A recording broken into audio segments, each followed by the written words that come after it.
Соёлын өвийн үндэсний төв толилуулж байна.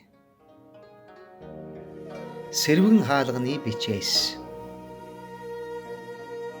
Хинтээ аймгийн Баян худаг сумын Жаргалант багийн нутаг Хэрлэн голын урд хөндөд орших зэрэгцсэн хаттай 3 шав хуулыг сэрвэн хаалга хэмээнэрлэх ажээ.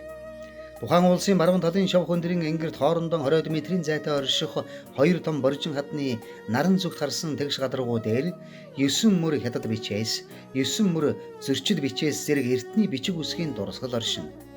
Тухайн бичээсийг анх Эрдэмтэн Пэрлэ сургалан олж 1986 онд Шагдэрсөн, Сумьяабаатар нар судлан хэвлэлд нийтлсэн байна. 1991 онд Цэвэнд орж Японы археологч Като Шимпэ нарын удирдсан хээрийн шинжилгээний ангийн эрдэмтэд дээрх бичээсийг дахин судалсан байна.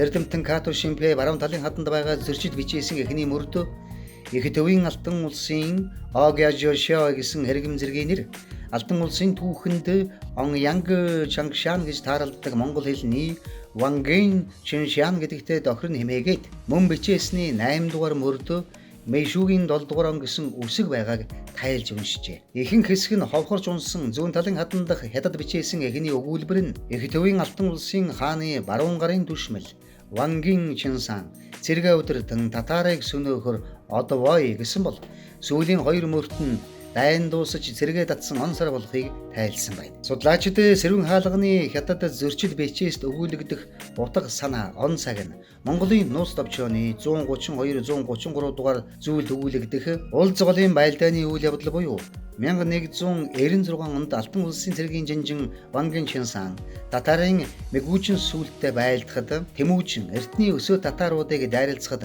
хүч хавсарсан тухай мэдээтэй таарч байгааг тогтоож тус дурсгалыг их Монгол улс байгуулах үеийн түүхийн чухал сурвалж хэмээн үздэг юм. Энэхүү дурсгалыг Монгол улсын засгийн газрын 2020 оны 13 дугаар тогтоолоор улсын хамгаалтанд байх түүх соёлын үл хөдлөх дурсгалын жагсаалтанд баталсан байна.